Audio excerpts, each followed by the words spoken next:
Seems like everyone and their mother is making their own tabletop role-playing system, and with the OGL debacle earlier this year and Kobold Press pivoting from making their own system to making a 5e derivative instead, it's gotten a lot of people to pull the trigger on creating something of their own, myself included. Hey there folks, Wrel here. I'm currently working on TTRPG, a high fantasy tabletop role-playing game for people who love Dungeons & Dragons, Pathfinder, and shiny math rocks with friends. You can sit in on early development by joining our Discord at playthisrpg.com.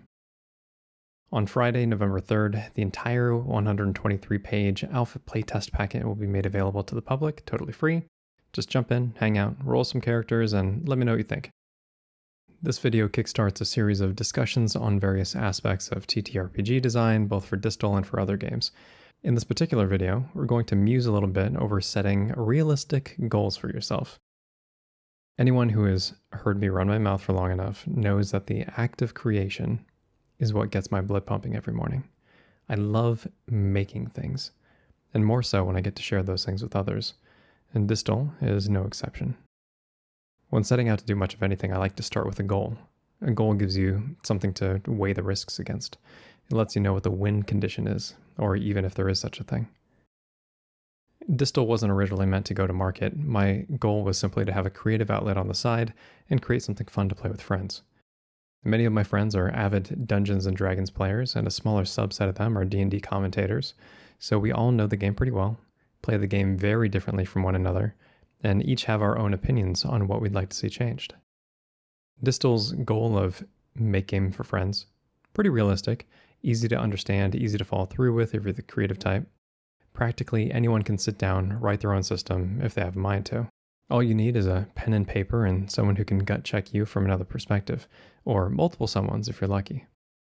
Unrealistic goals, on the other hand, would include something like dethroning D&D, or making the next Pathfinder, or fixing all the problems of an existing system. Trust me, you can never fix all the problems, you just create new ones that haven't been noticed yet.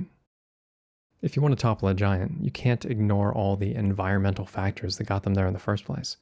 Factors like a strong, carefully cultivated following, or the hundreds or thousands of failures that a product usually iterates through before nabbing that one big win, or being on the cusp of a cultural tipping point, which happens quickly and is gone before you know it. That said, Distal started as an easily achievable goal, and it's done. Go me. I've been using it as a creative outlet for months now, and we've been doing a lot of internal playtesting to iron out bugs, make course corrections, and have had a lot of fun doing it. Still plenty left to do, mind you, but only if I actually wanted to take development seriously. Which brings us to now.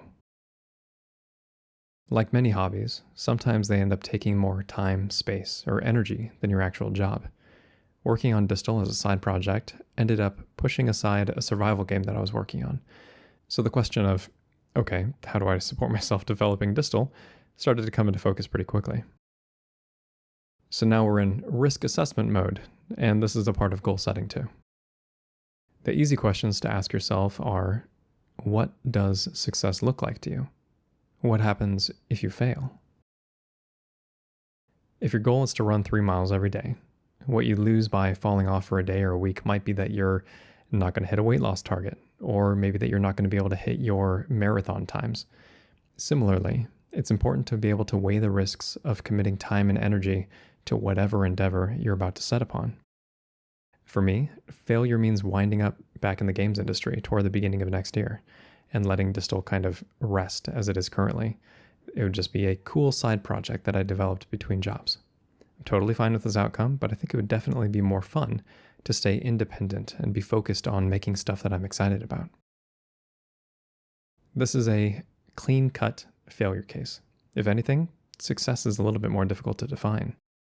For Distal, I imagine that would mean having a completed product that players enjoy playing, a solid foundation that players can develop their own third-party content around, and eventually having a self-contained character development system like Pathfinder's Path Builder or D&D Beyond, as well as integration into VTTs and a proper set of books to release and publish on demand or retail.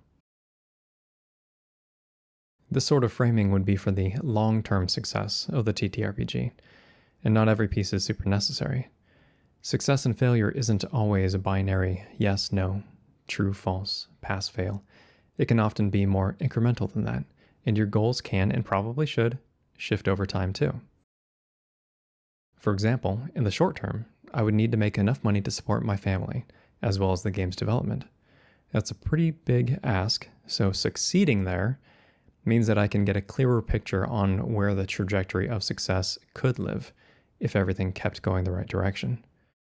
On the other hand, success could live somewhere in between.